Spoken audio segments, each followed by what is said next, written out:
Hello and welcome to this episode of On Worldbuilding, featuring me, myself, and I am a fantasy author extraordinaire, Amy Barrett. Hi there. My name is, as you just heard, is Amy Barrett. I'm a fantasy writer who's running this On Worldbuilding podcast.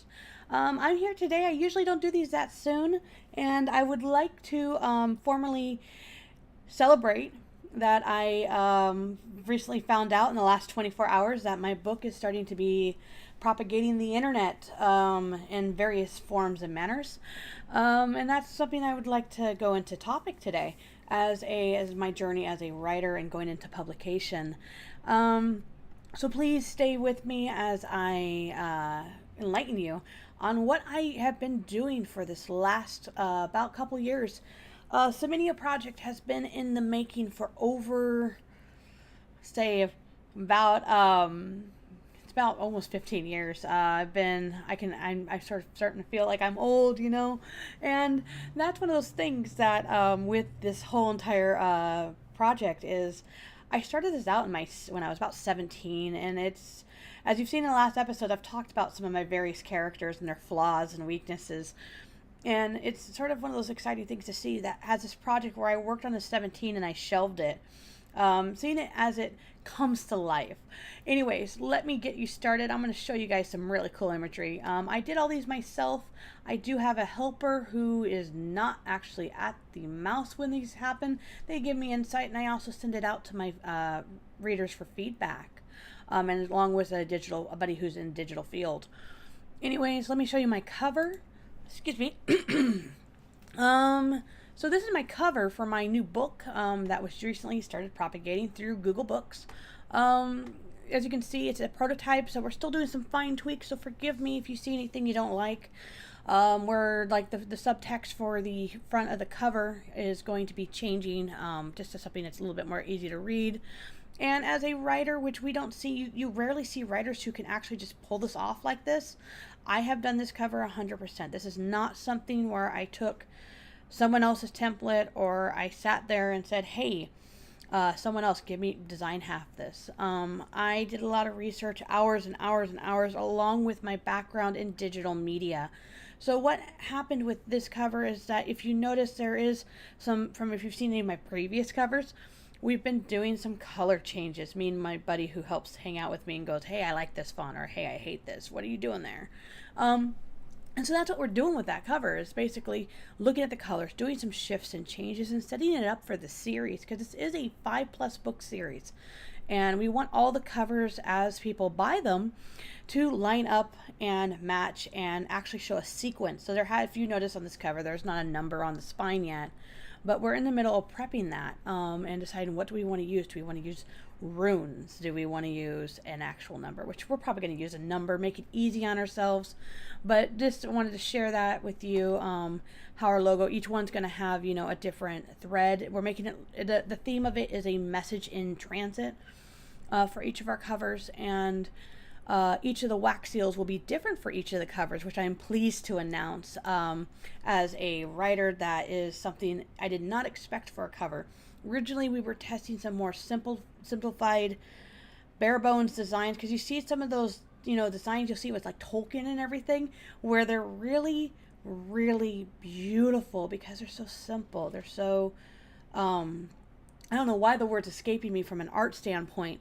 That it's a simplified, that the minimalistic style, there we go. The minimalistic style, which I love with books, but with these, because of the fantasy, we wanted to make sure the colors extend towards a fantasy. We thought the red of the original design sort of made it seem too romancy. You don't want romance with a dark, well, you do, but with a dark high fantasy sort of, we don't want the people to think, oh, Into the Dreams for girls. We are trying to expend it towards both genders, but it's been one of those challenges as a writer who is self-publishing, is you never know how to please both, males and females. And to a degree, a lot of it comes down in font, a lot of it comes down in various other methods. Anyways, let me show you also with, a lot of writers don't realize is you need to be marketing from the point of why you're writing the manuscript. The rough draft manuscript, I have been trying to market myself through Twitter and other various medias. I'm now applying for corporate sponsorships. which I'm very pleased, and I'm setting up my materials for that to send out, and they're really pretty. I wish I could show you those, but I don't have any on me on this computer today. But to show you, just to give you an example, here is my website. This is the front page of it. It's on a WordPress. So usually when you think of WordPress, you're thinking blogs and, and everything, but I usually run it through a Bootstrap. Once again, this is a website I 100% designed myself. It has a lot of my world building. It has links and references and addendums for my on world building series, not only just for the YouTube series, but for my podcast on SoundCloud as well. So a lot of times you'll see my templates are provided on this website and everything. It's really cool, very easy to navigate. I love it right now. I call this my clean. Someone laughed at me recently, one of my buddies, because I called it my tuxedo design because it's very clean, very elegant. And I like to keep it sort of that really refined look, but also as simple as I can, very minimalistic. I can't speak today, can I? Anyways, just wanted to share that with you as, a quick, sort of daily, diary of what we've discovered. What all led to this, may you ask? Basically, let me show you this. We saw this recently. I usually do, when you work with beta readers, you want to check, do a search on yourself every so often, search on your project, search on everything. I do this back when I worked in game design.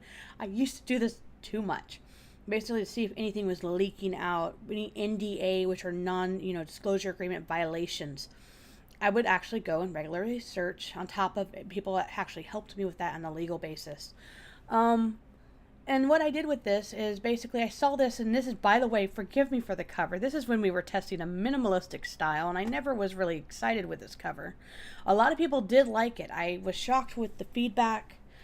A lot of people said, hey, this is a great cover that we used originally, but through my ISBNs and everything and broker, and I'm self-published through Ingram Spark for most of my stuff. I use Kindle Direct Publishing for my ebook.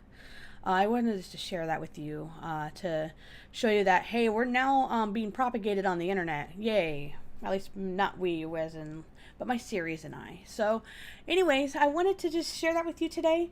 As a writer, you want to look for that motivation when you're in the thicket of, edits and final edits and revisions, and it gets really nasty, and it's really, as you're dealing with marketing, and it's stacked on with, your edits and your cover. And I don't like to outsource my cover, but if you do not have a creative bone in you, or you have any doubts, or you're not confident, even I was looking at possibly hiring a graphic artist to fine tune everything, and I still am to the day of I question whether or not I should have an artist just double check. And I'm probably going to have one of my buddies who's graphic design actually check, make sure everything's pretty for my cover.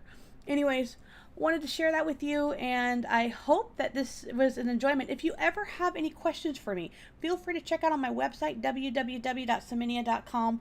Also, I do work on Twitter a lot. I check in on Twitter. I do answer questions. I support a lot of writers because I never look at writers as competition. Just because you're out there writing a book doesn't mean you're my competition. I want to help you just as you, I would hope, would want to help me. And that's one of the things I believe, especially in the indie publishing field, is you want to get your name out there, as well as you want to help spread yourself out in the field. I am getting ready, as with all this marketing, is looking at doing workshops and speaking. And as part of that, you're going to want to look at, this type of stuff. You're going to want to, make sure you're communicating and everything. Anyways, you can catch me there. You can catch me on Twitter. My email, in which I rarely ever give to anyone, but you guys are lucky. Please, by the way, once after I'm done with this, please subscribe, show your support. If there's any topics, please shoot me an email. I do look. Either contact you can contact me basically through contactus@saminia.com, or a Barrett, and that's BARRETT @saminia.com.